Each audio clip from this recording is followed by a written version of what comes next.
Summer holidays வந்தாச்சு, நம்ம GT Holidays வந்தாச்சு. GT Holidays, South India's #1 travel brand. உங்கள் லெஜண்ட் சரோனாவில் தங்க நகைகளுக்கு பவுனுக்கு ரூபாய் 2000 தள்ளுபடி. ஏப்ரல் 22 முதல் மே 4 வரை அக்ஷய திருதியை பொன்னாளில் வாழ்த்துகிறோம். ஆச்சி பாதாம் ட்ரிங்க். ஆச்சி பாதாம் ட்ரிங்க் ஒன்னு வாங்கினா ஒன்னு ஃப்ரீ.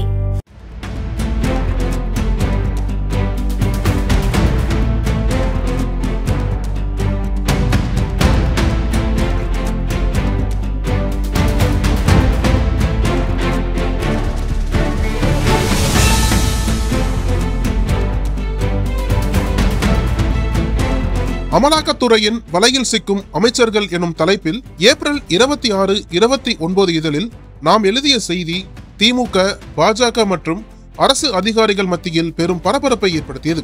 அமலாக்கத்துறை போட்ட ஸ்கெட்சில் மேலும் பல திடுக் தகவல்கள் கிடைத்துள்ளன. இந்த நிலையில் தங்களின் கே பிளானை நடத்திட அடுத்த கட்ட பாய்ச்சலுக்கு தயாராகி வருகிறார்கள் அமலாக்கத்துறையினர். இது குறித்து அந்த துறைக்கு நெருக்கமான உளவுத்துறையினரிடம் விசாரித்த போது அமைச்சர் KN நேரு மற்றும் அவரது சகோதரர்கள் தொடர்புடைய இடங்களில் அண்மையில் சோதனை நடத்தியது அமலாக்கத்துறை. நேருவை பொறுத்தவரை அவருக்கு நெருக்கமான நபர்களால் தான் ஆபத்து ஏற்பட்டுள்ளது.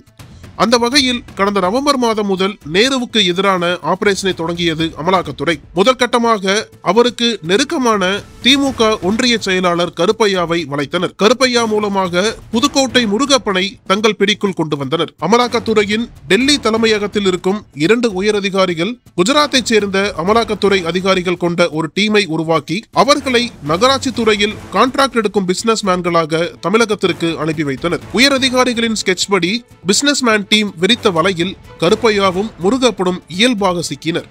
இவர்கள் மூலம் தான் பல்வேறு ஆதாரங்களை அமலாக்கத்துறை திரட்டினர். அவைதான் தற்போது வழக்கில் சேர்க்கப்பட்டிருக்கின்றன. குறிப்பாக நகராட்சி துறையில் குறிப்பிட்ட கான்ட்ராக்டுகள் தேவைப்படுகிறது என்பதை கருப்பையாவிடம் விவரிக்கிறது குஜராத் டீம். கான்ட்ராக்ட் ஓகே ஆனதும் தனக்கான கமிஷனை தனியாக தந்துவிட வேண்டும் என்பதை குஜராத் டீமிடம் பேசி ஓகே பெற்றுக்கொண்ட பிறகே மேலிடத்தில் பேசுகிறார் கருப்பையா. அதன்படி குஜராத் டீமிற்கு கான்ட்ராக்ட் ஓகே ஆகிறது. அதை பெறுவதற்கான தொகை கொடுக்கப்பட்டதும் தான் கான்ட்ராக்ட் குறித்த மற்ற ஃபார்மாலிட்டிஸ் தொடங்கும் என கருப்பையா சொன்னதை குஜராத் டீம் ஒப்புக்கொள்கிறது. அதன்படி ஹவாலா மூலமாக குறிப்பிட்ட கோடிகளை ஓரிடத்தில் ஒப்படைக்க வேண்டுமென கருப்பையா சொல்ல, எங்களுடையது கார்ப்பரேட் கம்பெனி, நிறைய ஃபார்மாலிட்டிஸ் உண்டு, ஹவாலாவில் அனுப்ப முடியாது என தெரிவிக்கிறது குஜராத் டீம். அதே சமயம் சென்னை சவுகார்பேட்டையில் எங்களுக்கு தெரிந்த ஒரு நிறுவனம் இருக்கிறது, அதற்கு நாங்கள் ஃபண்ட் டிரான்ஸ்பர் பண்ணுகிறோம், அவர்கள் அதனை வித்ட்ரா செய்து கேஷாக நீங்கள் சொல்லும் இடத்தில் ஒப்படைப்பார்கள் என டீல் பேசுகிறார்கள். இதற்கு மேலிடத்தில் பேசி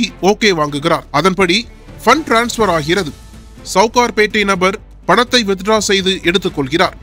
சவுகார்பேட்டை நபர் குஜராத் டீமின் முக்கிய அதிகாரி ஒருவராகிய இருவரையும் நேருவின் சகோதரர் கவனித்து வரும் TVH நிறுவனத்திற்கு அழைத்து செல்கிறார். அங்கு ரமேஷ் என்பவருடன் சந்திப்பு நடக்கிறது. பணம் கைமாறுகிறது. அங்கிருந்து பாம்க்ரோவ் ஹோட்டலுக்கு திரும்புகின்றனர். ஹோட்டலில் தனக்கான கமிஷன் தொகையை கேட்கிறார் கருப்பையா. உடனே கமிஷன் தொகையில் கொஞ்சம் பணத்தை அவரது கையில் கொடுக்கின்றனர்.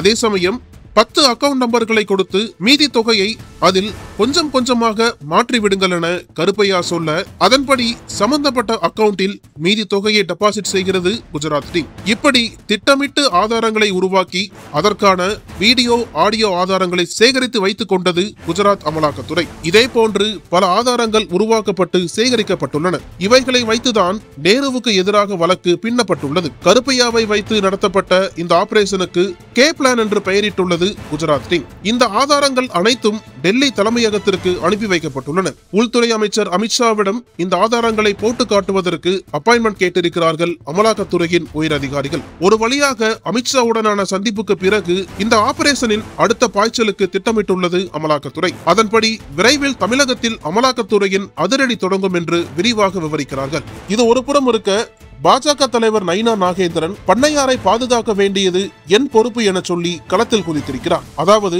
தமிழகத்தின் ஹோட்டல் இண்டஸ்ட்ரியில் குறிப்பிட்ட சமூகத்தினர் கொலோச்சுகிறார்கள்.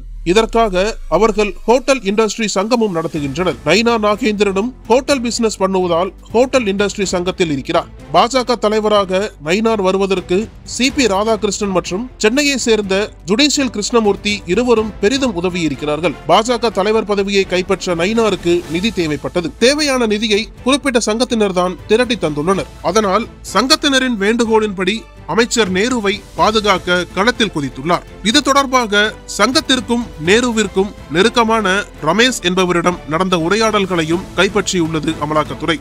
நேருவுக்கு ஆபத்து அவருக்கு நெருக்கமானவர்களால் தான் என்கிறார். நக்கீரன் டிவிக்கு சப்ஸ்கிரைப் செய்யுங்கள். உங்கள் ஆதரவே எங்கள் பலம். ஆசிரியர்களுக்கு நண்பனாகவும் மாணவர்களுக்கு ஆசானாகவும் திகழும் தேர்வு வழிகாட்டி.